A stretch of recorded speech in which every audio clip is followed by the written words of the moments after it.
Olá, queridos ouvintes, eu sou o José Eduardo Lima e está começando o terceiro episódio do podcast Amapá nas Entrelinhas. E quem está comigo hoje na apresentação é a Mayra Carvalho. Olá, Mayra! Olá, José, e muito obrigada a você que nos escuta. Esse é o podcast Amapá nas Entrelinhas, uma produção dos acadêmicos do curso de jornalismo da Universidade Federal do Amapá, a Unifap. O episódio de hoje se chama Os Cinco Povos, a história indígena amapaense. Antes de entrarmos no assunto do episódio em si, vocês devem se lembrar que lá no primeiro episódio do nosso podcast, vimos que há uma grande possibilidade do território amapaense ter sido ocupado por grupos indígenas dos troncos Aruaque e Caribé, entre os quais se destacam os Guaimpis, Palicures e Tucujus, antes da colonização europeia se concretizar na nossa região.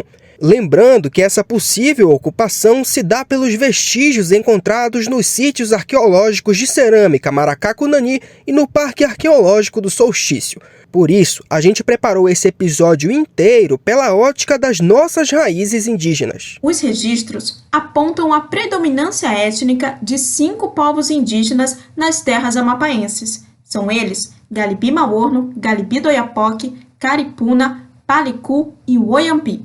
Estes povos são fundamentais no desenvolvimento da nossa cultura, conhecimentos e medicina, tendo em vista que somos direta e indiretamente filhos da terra, filhos indígenas, sendo descendentes de povos que migraram por todo o Brasil. Nós já vamos começar com uma curiosidade. Quando nós falamos em Galibi-Maruono, Palicur, Caripuna, Galibi-do-Oiapoque, Woiampi e outros povos que habitam o Amapá e norte do Pará, estamos falando de grupos que têm os etnônimos não só historicamente datáveis, mas também de origem recente. É importante a gente explicar também que os etnônimos são os nomes que esses grupos adotaram para se assumirem como etnias diferenciadas entre si. Vamos começar com o povo Woiampi, que fala a língua tupi e é bastante conhecido pelo engajamento em diversos debates, principalmente os que visam melhorar as condições de vida e de terra aos indígenas. Em mais de 200 anos de história, os Woiampi passaram por inúmeras transformações. A origem desse povo vem do Baixo Rio Xingu, migrando para as regiões do Rio Amazonas, além do Rio Jari, Araguaia e Oiapoque. Esse último é o lar dos Woiampi até hoje. Já os Palicures são conhecidos como um dos povos mais antigos da nossa região. Para você ter uma ideia, existem achados históricos do século XIX, nos quais viajantes europeus comentam ter avistado os Palicures durante o período de exploração. É considerado um povo guerreiro, além de serem grandes navegadores. Quanto ao povo Galibi-Maorno, a adoção dessa nomenclatura étnica por uma parcela da população indígena da região do Uaçá é relativamente recente, por volta do final da década de 1940. Isso ocorreu quando o Serviço de Proteção aos Índios, o SPI, começou a atuar na região.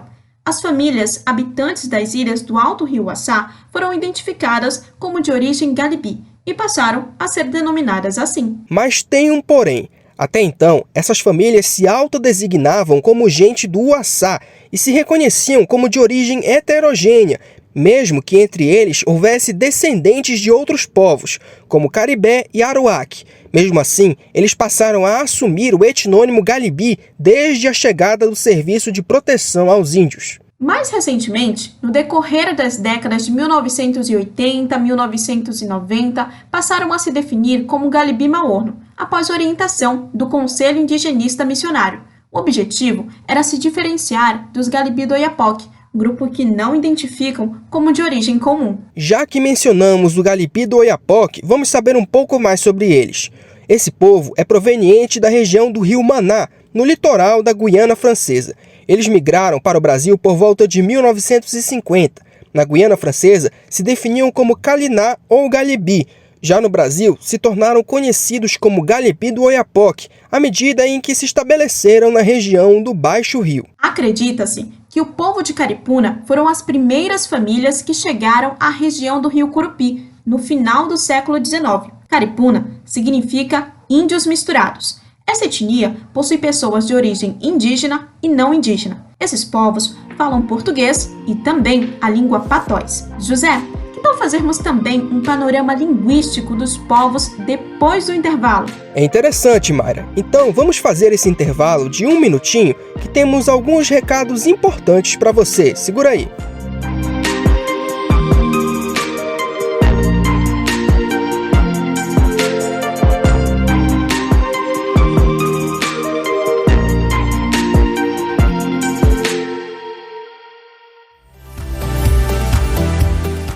Ter uma boa alimentação, incluindo frutas, verduras e cereais, e evitando os fast foods e alimentos ultraprocessados, auxilia na prevenção de várias doenças, como o câncer. Pratique também exercícios físicos, caminhe, corra, dance, mexa o corpo e previna-se.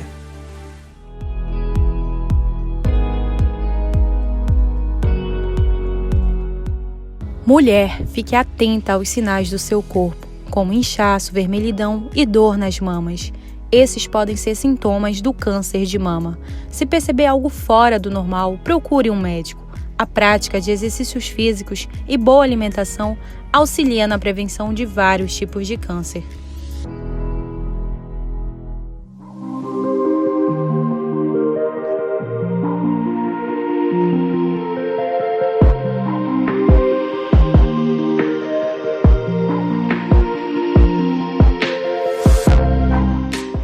Já estamos de volta com o terceiro episódio do podcast Amapá nas Entrelinhas e vamos direto com o panorama linguístico dos povos indígenas do Amapá. Vamos começar com os Palicur. Eles vivem nos dois lados da fronteira do Brasil com a Guiana Francesa e possuem o Palicur como idioma de origem. Com exceção de algumas pessoas mais velhas que são monolíngues, no lado brasileiro a maioria da população utiliza o patuá, ou crioulo francês, para se comunicar com os caripuna e galibi-maruono. Eles também falam português com os brasileiros não índios, assim como o francês na Guiana Francesa. Já os povos de línguas caribé têm uma realidade multilinguística, porque vivem nos dois lados da região em que o Brasil faz fronteira com o Suriname e com a Guiana Francesa. Assim, conforme suas experiências de contato entre si e com outros habitantes dos países em que circulam, além das suas línguas de origem, eles falam as línguas dos grupos com quem mantêm relações mais estreitas. Eles falam também as línguas de um ou mais dos países que fazem fronteira com a região. Os Galibi do Oiapoque possuem como língua de origem o Calinã, mas no Brasil, apenas os mais velhos do grupo falam esse idioma. No contato com outros povos indígenas da região do Uaçá, costumam utilizar o patuá, e com os não índios, o português ou o francês. Entre os Wayampi, praticamente todos os jovens dominam o português. Porém, a geração dos mais velhos é monolíngue, já que o contato com falantes do português é muito restrito. Já a língua adotada pelos povos caripuna e galibi-maorno é o queol, ou patuá, falado em toda a bacia do rio Oiapoque, mas com algumas variações, é claro. De acordo com alguns registros, os antepassados dos caripuna falavam português, francês e ningatu. Porém, o patuá é a língua que tomou vigor entre os atuais caripuna. Para fechar, entre os Galibi-Maruono, os registros são de que os antepassados fossem falantes do Aruã e Maraon. Hoje, há um grande incentivo ao ensino da língua portuguesa a esse povo. Agora, vamos saber mais sobre os processos históricos dos povos indígenas que habitam aqui no Amapá? Essas etnias possuem histórias em comum de relações comerciais, políticas, matrimoniais e rituais que datam há pelo menos 3 séculos. Até hoje, essas relações não deixaram de existir e nem se restringem aos limites nacionais. Elas se estendem até a Guiana Francesa e Suriname. Essa amplitude de relações enriquece culturalmente a história desses povos. Quando falamos especificamente desta região, são séculos de acúmulo de experiências de contato entre si que resultaram em inúmeros processos de separação, união de grupos, substituição, aquisição de novos itens culturais. Esses processos se somam às diferentes experiências de contato vividas pelos diferentes grupos indígenas com cada um dos agentes e agências que chegaram entre eles, dos quais existem registros a partir do século XVII. E assim, enquanto a gente pressupõe que nós descobrimos os índios e achamos que, por esse motivo, eles dependem de nosso apoio para sobreviver, com um pouco mais de conhecimento sobre a história da região, podemos constatar que os povos indígenas dessa parte da Amazônia nunca viveram isolados entre si, e também que o avanço de frentes de colonização não resulta necessariamente num processo de submissão aos novos conhecimentos, tecnologias e bens que passaram a ter acesso, como pode parecer à primeira vista. Ao contrário disso, tudo que esses povos aprenderam e adquiriram nas suas novas experiências de relacionamento com os não-índios se insere num processo de ampliação das suas redes de intercâmbio, que não apaga, apenas redefine a importância das relações que esses povos mantêm entre si há muitos séculos. Os registros sobre o avanço das frentes de colonização a partir do século XVII nos permite comprovar que esse local é resultante de um longo processo histórico de refúgio das populações indígenas, dos quais movimentos ao longo do período colonial deslocaram inúmeros grupos a partir do litoral e da foz do Amazonas, em direção ao interior do Amapá e norte do Pará. Durante esse processo, povos que acumulavam uma longa história de relações entre si se isolaram no decorrer dos séculos XVIII e XIX em diferentes pontos de difícil acesso, tanto da planície e da floresta, quanto das serras, campos e rios com cachoeiras que cruzam a região. Foi nessa situação de refúgio que, a partir da virada do século XX, essas populações foram sendo novamente contatadas nos dois lados da fronteira do Brasil com o Suriname e com a Guiana Francesa.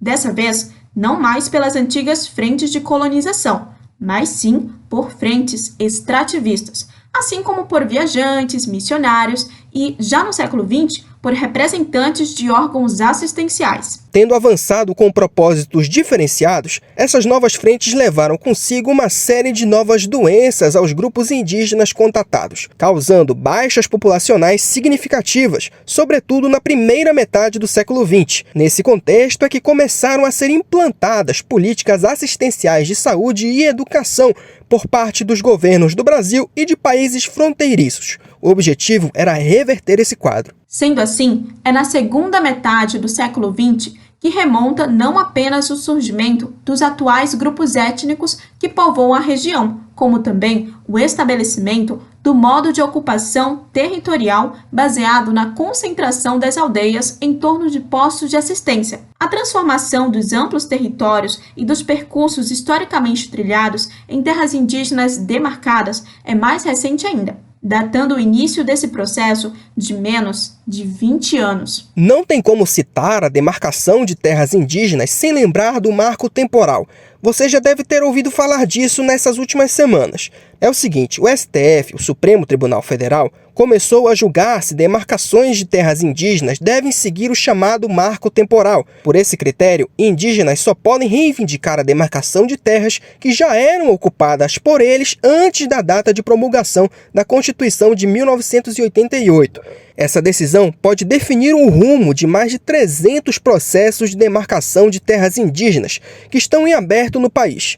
Indígenas de todo o Brasil acamparam na esplanada dos ministérios em protesto contra o marco. Eles também promoveram manifestação pelas ruas da capital federal. A demarcação de terras indígenas é um direito garantido pela Constituição Federal de 1988, que estabelece aos indígenas o chamado direito originário sobre as suas terras ancestrais. Isso quer dizer que eles são considerados, por lei, os primeiros e naturais donos desse território, sendo obrigação da União demarcar todas as terras ocupadas originalmente por esses povos. Se essa tese do marco temporal for aceita pelo STF, indígenas poderão ser expulsos de terras ocupadas por eles, caso não se comprove que estivessem lá antes de 1988 e sem que se considerem os povos que já foram expulsos ou forçados a saírem de seus locais de origem. Processos de demarcação de terras indígenas históricos que se arrastam por anos poderão ser suspensos. Áreas que não deveriam ter titularidade por pertencerem aos indígenas, protegendo física e culturalmente povos originários, terão a privatização e comercialização facilitadas pelo marco temporal. Essa comercialização responde ao interesse do setor ruralista. Além do processo que corre no Judiciário, um projeto que tramita na Câmara dos Deputados tenta transformar a tese do marco temporal em lei. Se trata do projeto de lei número 490 de 2007, que determina que devem ter direito às terras consideradas ancestrais somente os povos que as estivessem ocupando no dia da promulgação da Constituição Federal, em 5 de outubro de 1988. Segundo o texto, a proposta do Legislativo altera o Estatuto do Índio para permitir um contrato de cooperação entre índios e não índios, para que seja possível realizar atividades econômicas em terras indígenas. Além disso, a proposta prevê que não indígenas tenham contato com povos isolados para intermediar ação estatal de utilidade pública. Proposto originalmente em 2007, o texto foi rejeitado na Comissão de Direitos Humanos em 2009. Em 2018, acabou arquivado.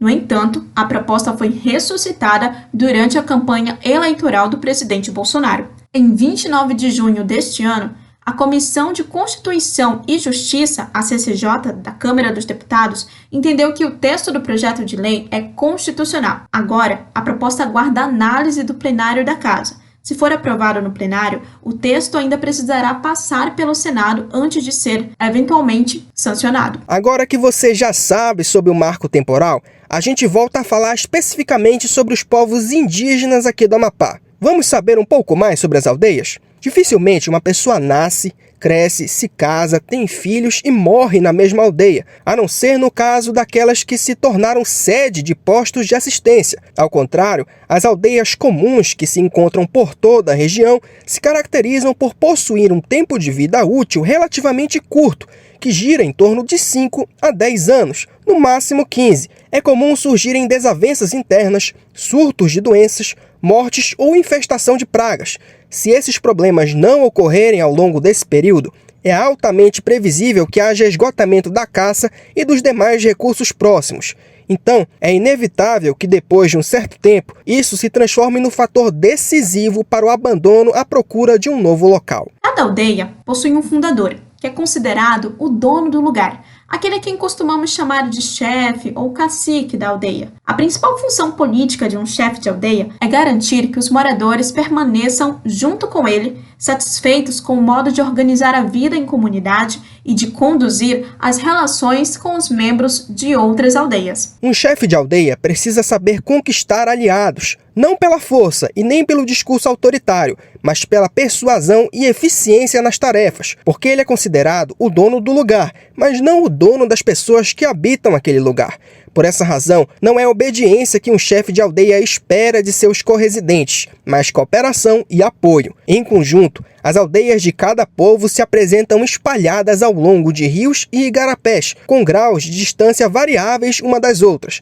É comum que os moradores das aldeias mais próximas mantenham relações mais estreitas de intercâmbio de bens e de intercasamentos, mas não raramente esses intercâmbios ocorrem também entre moradores de aldeias distantes, tanto localizadas no Brasil quanto na Guiana Francesa e Suriname, onde, como a gente já comentou, também existem aldeias da maioria dos povos que vivem no lado brasileiro, como é o caso dos Galibi do Oiapoque, Palicur, Wayampi e outros povos do norte do Pará. E é assim que encerramos o 3º episódio do podcast Amapá nas Entrelinhas, com produção de Beatriz Viegas, Bárbara Ribeiro, Andrew Rodrigues, José Adalto e Jamile de Paula. Apresentação de Mayra Carvalho e José Eduardo Lima. Direção de Renata Rodrigues e edição final de José Eduardo Lima.